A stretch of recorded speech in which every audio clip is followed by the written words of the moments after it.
Hello, welcome to The Print. I'm Sagrika Kissu along with my colleague Urjita Bardwaj, and today we have Vice Chairman of Ayodhya Development Authority Vishal Singh with us, with whom we will talk about the development projects in Ayodhya ahead of the Ram Temple consecration on 22nd January 2024.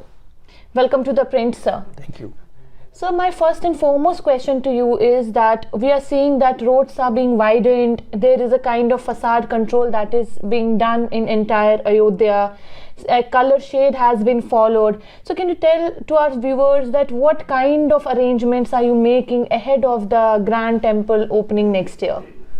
See, Ayodhya has been is being developed according to a master plan that was designed as a vision plan for Ayodhya, and we have planned for 2047, and we are planning for a global spiritual capital of the world. And we have been getting directions, and we have been getting kind of how to go about these projects from Honorable Chief Minister, sir. And the road widening project was something which was much needed in this place, because the whole area was quite congested.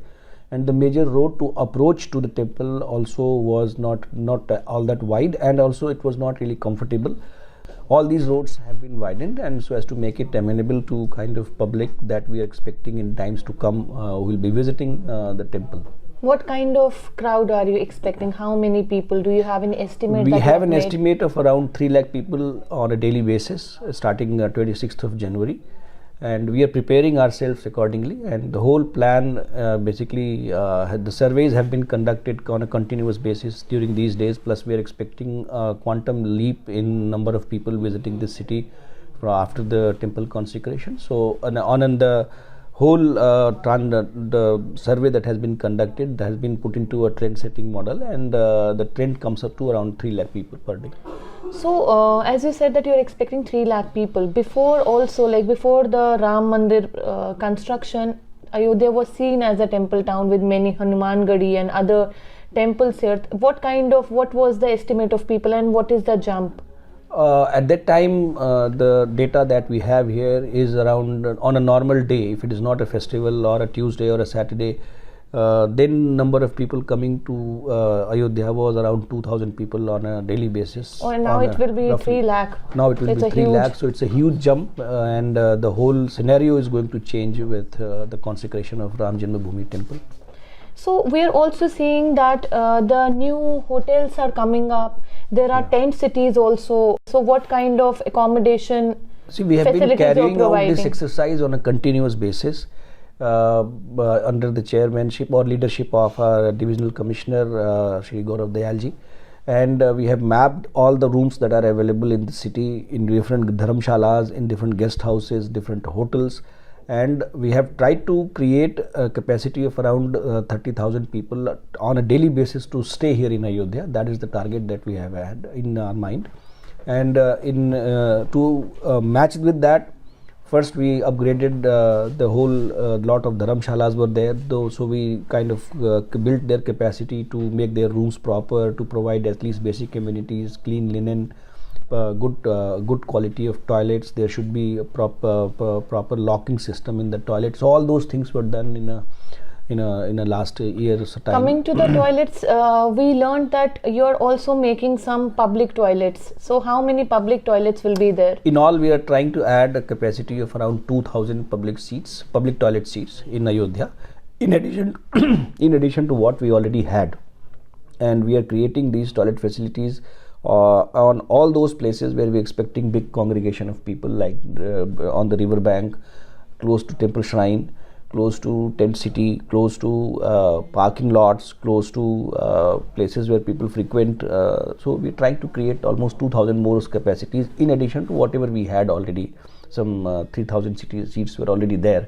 So in addition to that, we're creating 2,000 more, and we have the capacity to create more toilet seats if needed. We also learned from the people that houses who are spacious houses, large spaces, you have asked the people to rent out a part to the people who are coming for the darshan. I'll say that it's not rent a part, rather it was a very well thought out decision by Honorable Chief Secretary sir. Then Divisional Commissioner sir drove this whole project himself, and Ayodhya Development Authority got in touch with Shopclues, and we floated a tender, and with Shopclues we prepared an app for booking those guest houses that we are creating, or paying guest accommodations that we are creating. Then we conducted a thorough search. Anybody who has 2 to 5 rooms to spare in their houses, in their premises, and wants to participate in homestay yojana, they were kind of asked to apply online and give an offline application. Post that, there was a complete checklist of everything that where police verification was done. Then tourism department conducted their surveys, and then my team in Ayodhya Development Authority also went there on the ground and checked their facility, and then we compared it against the checklist that all those facilities should be there, like basic amenities, as we want all range of paying guest accommodation from 500 rupees to maybe 2,500 rupees a day. And after matching, how many such sorry to interrupt, how many such paying guest facilities are there? Till date we have 600 plus facilities already up and running in Ayodhya, which is, I think, must be largest in any city in such a short time. And people have been very forthcoming, and they see an opportunity of economic well-being and economic earning also, because these properties otherwise they are not really sometimes able to rent it out, and when rent also when they have to go through some broker or something, or otherwise it was lying vacant. So all those vacant capacities that were there, we have tried to gather that, aggregate it, and now we have 600 accommodations already ready, 600 paying guest accommodations. On an average, if we keep 4 rooms, that we're talking about 2,400 rooms, and most of them are double bedrooms, so they were talking about almost around 5,000 people can stay in paying guest accommodation as on date. But this number is going to increase. We're working on it continuously, and this particular project has given a lot of fillip to inclusive development, because now people feel that they're also going to gain out of whatever is happening here in terms of development of infrastructure and things like that. So it has been very well taken. So what we are seeing is that authorities are paying a special attention to the beautification of Ayodhya. We are seeing murals, we are seeing a certain kind of architecture is being followed, a certain kind of color has been followed, there is certain kind of facade control. My question to you is that from where had you hired some architects to read the city, visit do a recce of the city, from where these plans came up, and how you are planning to beautify it further? See, as I said, that we developed, first thing that we did here in Ayodhya was to develop a vision plan for Ayodhya. In the making of division plan itself, the architects who were hired here, they visited the whole city, looked at kind of architecture that is there in different buildings, different kind of structures which are here, religious or mythological importance, structures with mythological importance. And then we also took lot of consulted lot of stakeholders about what kind of facade should be here in Ayodhya, what is it that people would want. And Act, that is UP Urban Planning Act, gives us this power to facade control, so we can control the facade of any city. Using that power, we designed a facade for the whole city, and then got it sanctioned from the government, and now we are constructing those facades. So that is also in the last phase. Yes, there has been a considered thought about why and what facade should be there. The idea is to make it a city look like the way it would have been during Prabhu Ram's lifetime, or Skand Puran mein jaisa mentioned hai, I mean, places where the scriptures where it has been mentioned. So we took a cue from there, yes.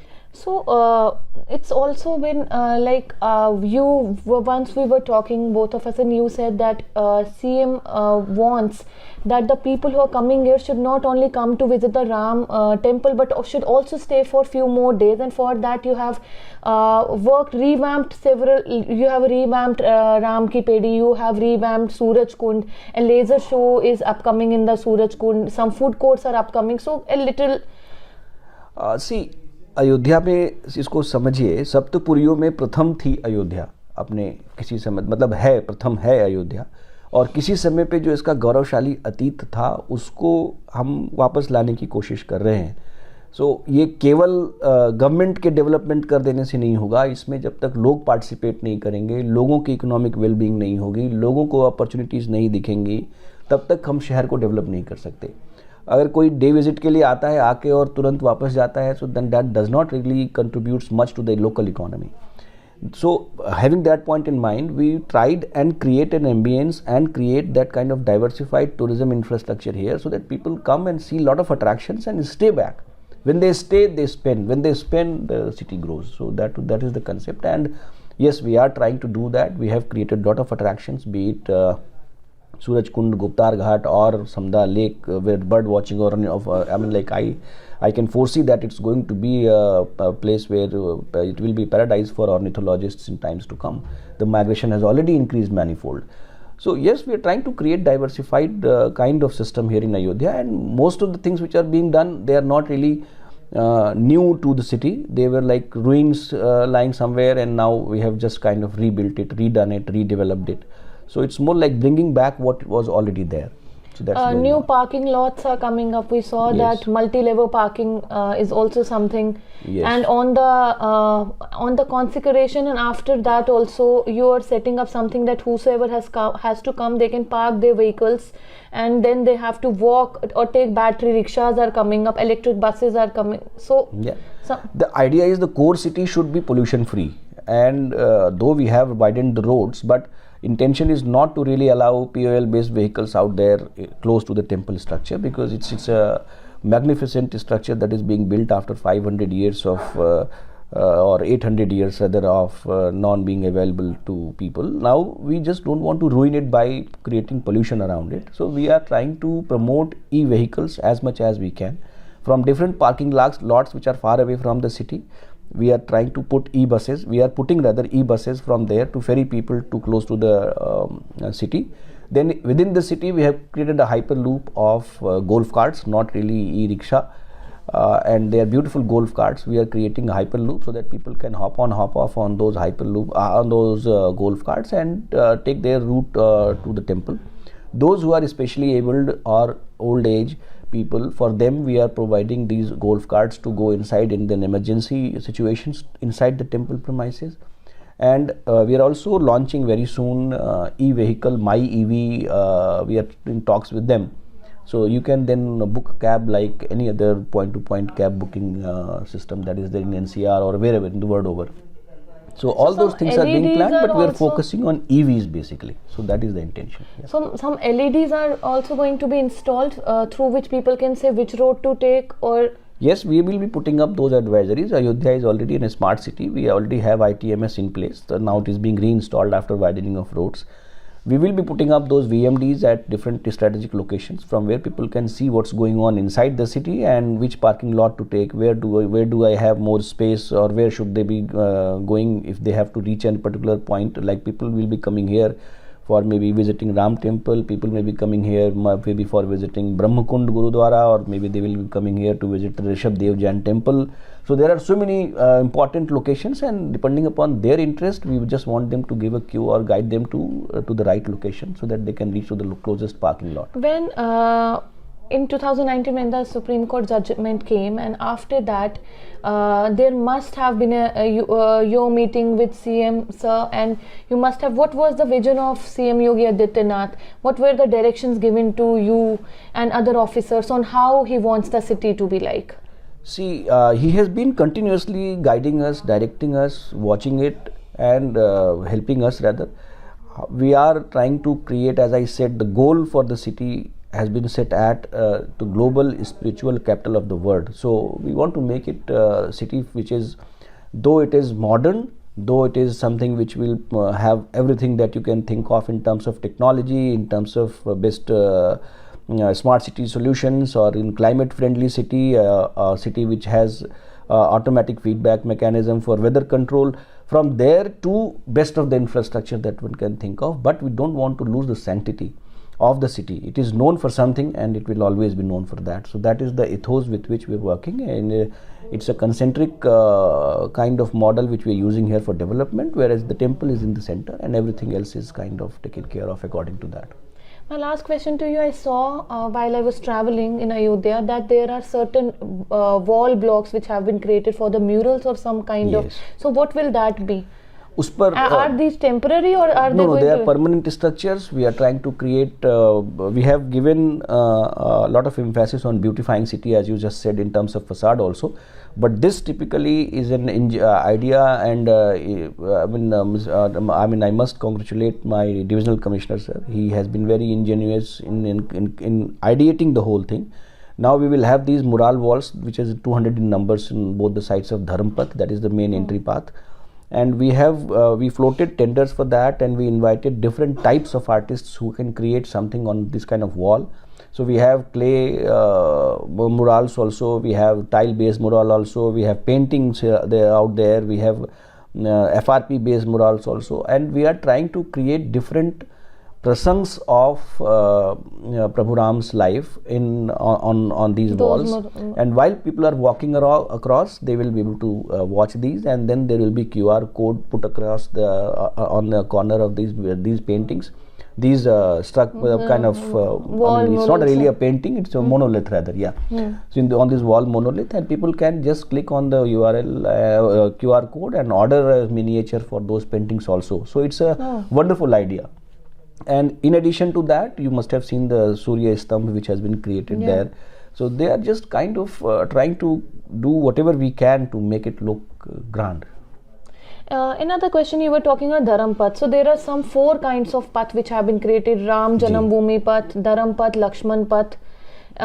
So there are 4 roads basically. The main road which truncates the city in 2 parts, that is Ram Path. Then there is another greenfield project which is leading from Ram Path to the Ram temple, that is known as Janmabhoomi Path. There is another road which is going through Hanumangarhi to Ram temple, that is known as Bhakti Path. And there is a road which is entering from bypass to the Ayodhya city, and we are calling it Dham Path. But these roads have been renamed as a part of the beautification. Yes, it has been renamed, and the process for renaming a road or renaming a particular crossing of the city has been duly followed. Just behind you I can see the logo of Ayodhya. It was not there earlier, so the brand Ayodhya has also come into being. And what was the process behind it?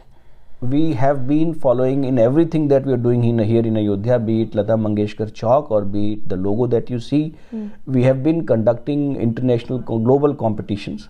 People have been participating in it online, and the city beautification that you are seeing here also has been done through that process. A lot of stakeholder consultation has gone into it. A lot of kind of participation has been there. We get entries from almost all 28 states of the city, of the country. Even from abroad, people want to participate in something that is happening in Ayodhya. So they want to feel that kind of it gives them some kind of a boost that yes, I'm a party to whatever is happening in Ayodhya, and it has been a great success. The brand also was created accordingly. Then we had a jury which decided upon this particular brand. It has its own detailing, it has its own literature, and we thought it could be. In between this logo, there is this Ram Mandir, which there is a temple structure. Yes. Yeah, temple structure. Yeah. Kind of Ram Mandir, trying to envision sort of. That is the center of the whole thing. And we see that railways have also been revamped. New airport is coming into the being. On we also learned that on 30th December, PM Modi along with CM Yogi Adityanath ji will be inaugurating the airport.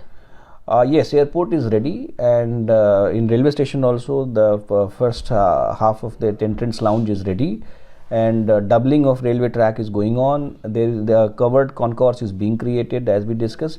Yes, that all is ready, and as far as inauguration plan and who all will be participating into it, all that, I think I don't have any official confirmation on that. But there is certain thing that I noticed in all the architecture, like in the railway and the airport architecture, that it's more like a heritage temple like architecture. So was the architecture of railway and airport also kept in mind during the beautification? There is a certain kind of architecture we want for both the. See, I mean, I would want to emphasize why was Ayodhya known? What was Ayodhya known for last thousands and thousands of years?